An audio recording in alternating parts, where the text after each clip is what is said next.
अब हमने कहा है कि वक्फ बोर्ड में शिया भी रहेंगे, सुन्नी भी रहेंगे, बोहरास भी रहेंगे, आगा खानिस भी रहेंगे, मुसलमानों में जो बैकवर्ड है, पिछड़े लोग हैं, वो भी रहेंगे, और साथ साथ में महिला भी रहेंगे और एक्सपर्ट नॉन मुस्लिम भी रहने का प्रावधान रखा गया है।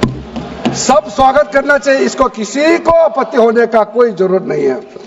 उसके बाद सर मैं थोड़ा सा इसको विस्तार करके बताना चाहता हूं। मेरा ही खुद का एग्जांपल मैं देता हूं। मान लो मैं मुस्लिम नहीं हूं, लेकिन मैं माइनॉरिटी अफेयर्स मिनिस्टर हूं, तो मैं सेंट्रल वक्फ काउंसिल का चेयरमैन होता है।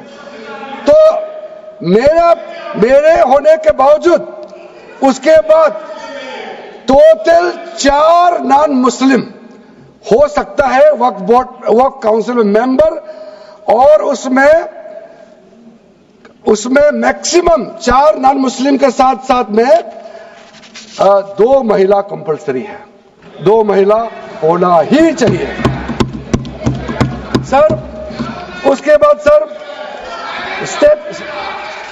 स्टेट अभी आप पूरा वक्फ बोर्ड देख लीजिए, महिला कहाँ है? महिला को भी रखा ही नहीं है, वो सिर्फ बातें करते हैं। सर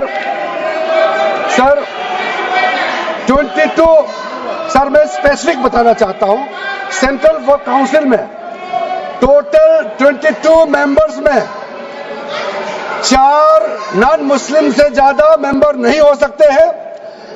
एक्स ऑफिशियो का पद को मिला करके 3 मेंबर ऑफ पार्लियामेंट होगा। मेंबर ऑफ पार्लियामेंट तो किसी धर्म का हो सकता है। जब इलेक्शन करते हैं तो कोई भी धर्म का मेंबर ऑफ पार्लियामेंट या एमएलए बन सकते हैं। सर 10 मेंबर मुस्लिम कम्युनिटी से होगा, 2 फॉर्मर जजेस होंगे सुप्रीम कोर्ट और हाई कोर्ट के, 1 advocate of national eminence member रहेंगे, 4 persons of national eminence from various field. ये तो कई कमिटियों ने इसको सिफारिश किया है, और एडिशनल सेक्रेटरी या joint secretary to the government of India उसमें रहेंगे। आउट ऑफ 10 मुस्लिम मेंबर्स 2 महिला अनिवार्य है, ये हमने प्रावधान रखा है। और स्टेट बोर्ड में आउट ऑफ 11 मेंबर्स 3 से ज्यादा नॉन मुस्लिम नहीं हो सकता है। एक्स ऑफिसर को मिलाकर के 1 chairperson, 1 MP, 1 MLA, 4 members from Muslim community, 2 members with professional experience, 1 member of bar council and joint secretary to the state government dealing with work matters. Out of 4 Muslim members, 2 shall be women. ये हमने रखा है ताकि हमारे बहनों को किसी तरीके से दरकिनार नहीं कर सके।